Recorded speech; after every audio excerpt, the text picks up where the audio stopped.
삼성전자 미래가 없다는데 진짜 무너지는 거 아니야? 저번에 모건 스탠리 리포트에서 삼성전자 관련된 안 좋은 리포트가 나오다 보니까 무너지네 마네 이런 소문들이 좀 많죠. 일단은 주가와는 별개로 기업 자체로는 절대 무너질 수가 없습니다. 삼성전자가 일단은 위기는 맞죠. 하지만은 저는 모건 스탠리 그러니까 증권회사에서 발행하는 리포트 자체를 믿지를 않아요. 이제 삼성전자가 위기라고 하는 게 대표적으로 본다 그러면 중국한테 이제 D램 메모리 시장에서 먹힌다는 부분인데, 중국이 D램의 이 메모리 반도체 생산 능력을 확장한 건 맞습니다. 근데 결국에는 중국과 우리나라의 기술력을 본다면 얘네들이 양은 늘린 게 맞지만 질적인 부분에서 아직 삼성전자 따라가려면 한참 멀었어요. 언젠간 먹히지 않느냐고? D램 자체가 그렇게 난이도가 또 높지 않기 때문에 언젠간 먹히겠지. 근데 높은 선단 D램으로 가기 위해서는 뭐가 필요하냐면 EUV 노광 장비가 필수인데, 중국에서는 이 신규 장비를 반입을커녕 기존에 쓰고 있던 거 고치지도 못해, 고장나면. 그 정도로 아직 기술력 차이가 많이 나요.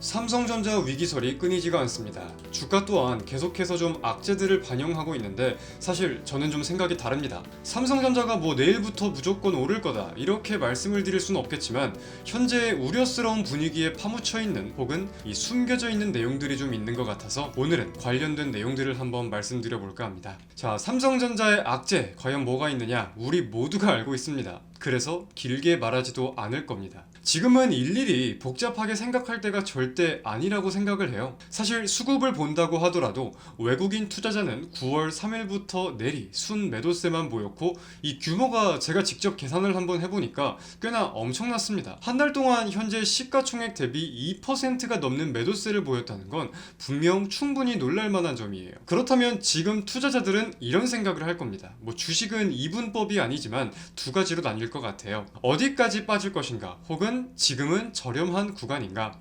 뭐 비슷한 맥락이라고 생각을 하실 수도 있겠지만 저는 아예 다른 말이고, 이게 사실 초보와 고수의 차이라고도 생각을 합니다. 저 또한 늘 말씀을 드리는 게, 저점을 맞추려고 시간을 쏟고 막 의미 없게 노력을 하기보다는 현재의 구간이 과연 어떤 구간인지 이거를 확인을 해봐라, 이런 말씀을 자주 말씀드리는데요. 자, 삼성전자를 평가하는 대표적인 지표 중에 하나죠. PBR 밴드를 한번 봐봅시다. 현재 구간은 대략적으로 한 1.1배 정도 부근으로 역사적인 저점과 매우 유사하다는 게 확인이 될 겁니다. 자세한 건 뒤에서 다시 한번 말씀을 드릴게요. 자, PBR을 봤으니까 그럼 실적 기준 주가도 우리가 한번 확인을 해봐야 될 텐데, 자, PER의 기준을 잡기가 모호해서 최근 3년간의 평균 PER이었던 19.1을 기준으로 제가 한번 계산을 해봤습니다. 평균 PER 19.1에 현재 수많은 악재를 반영하고 있는 현재 실적 컨센서스, 그리고 그를 기반으로 한 EPS를 곱해보면 10만 2천 원이 나옵니다. 먼 미래가 아닌 올해 실적을 기반해서 본다고 하더라도 실적보다는 우려를 더욱 반영하고 있는 게 현재의 분위기구나, 이거를 우리가 따져볼 수가 있겠죠.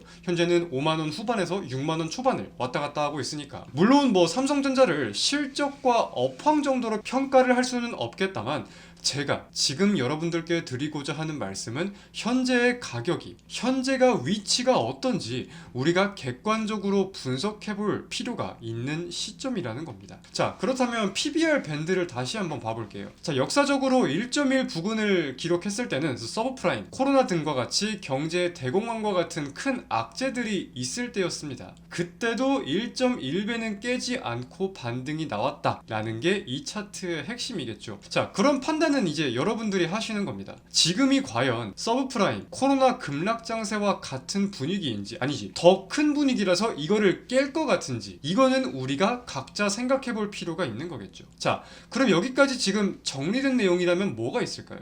역사적인 내용들로 보았을 때 분명 현재의 구간이 저평가 국면인 건 맞구나 라는 거는 이제 이해가 다들 되실 거라고 생각을 합니다. 자, 그렇다면은 이렇게 생각이 이어질 것 같아요.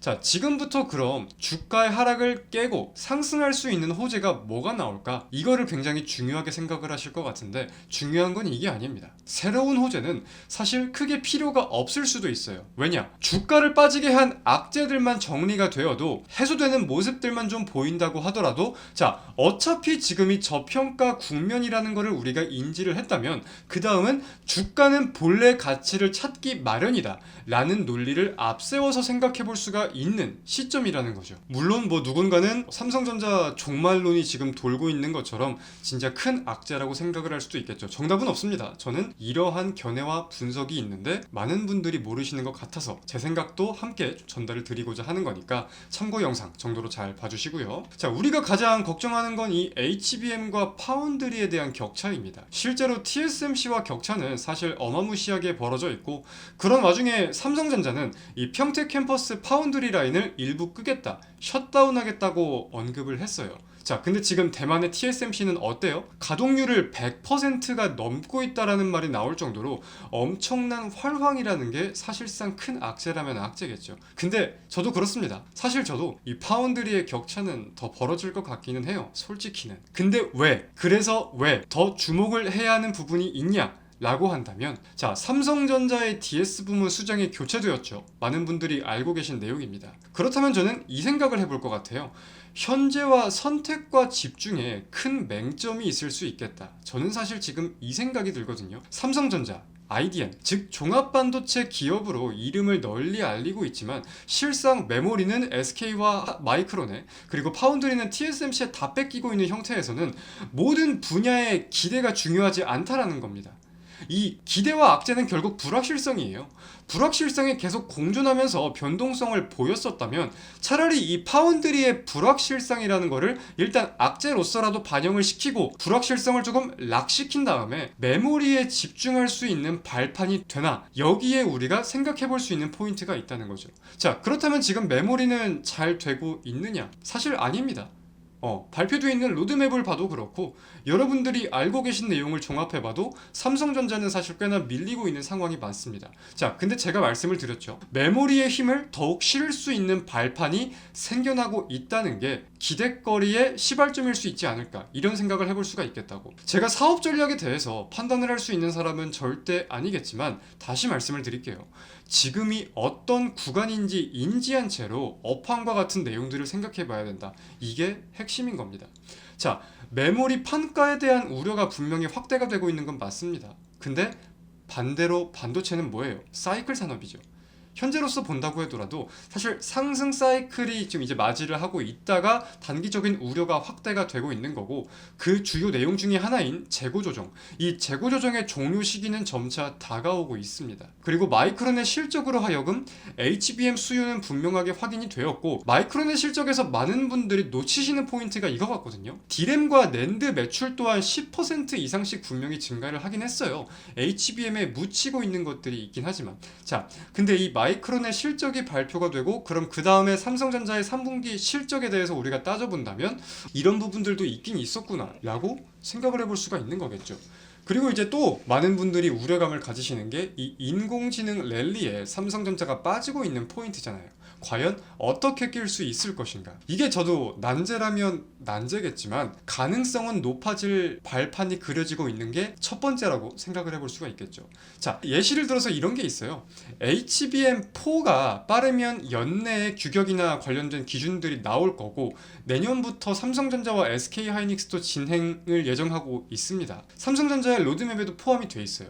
그리고 삼성전자가 최근에 이런 언급을 했습니다. 삼성전자 HBM 개발팀 산하에 커스텀 그룹을 만들었다고. 이게 지금 왜 시의적으로 굉장히 중요한 부분이라고 저는 생각이 드냐면은 HBM4부터는 규격화가 아닌 고객별 커스텀이 매우 중요해질 것이라는 전망이 굉장히 많습니다. 그런 와중에 삼성전자는 커스텀 그룹을 만든 거고 이제는 늦지 않게 대응을 하는 게 점차 보이는 게 아닐까라고 생각을 해볼 수가 있다는 거죠.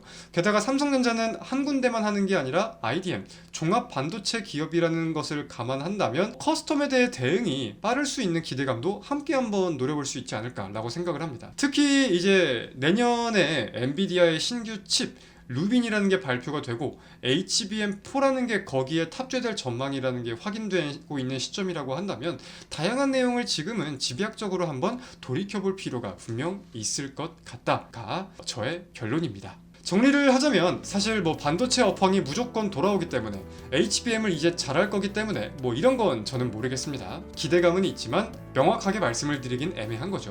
하지만 제가 말씀드리고자 하는 내용은 현재의 가치가 과연 어떨 때 받았던 가치였는지, 그런 와중 삼성전자가 지금 어떻게 전략을 변화하고 있는지 정리해 본다면 기대감과 리스크가 다시 한번 정립이 될 수 있지 않을까 생각을 해서 촬영을 하게 되었습니다. 현재 매스컴은 너무 공포스러운 분위기만 조성을 하고 있다 보니까 이런 영상도 한 개는 필요하다고 전 생각을 했어요. 물론 뭐 대한민국 대표 기업으로서의 면모도, 여태껏 수많은 악재를 쳐내왔던 그 면모도 분명 우리가 볼 필요가 있을 거고요.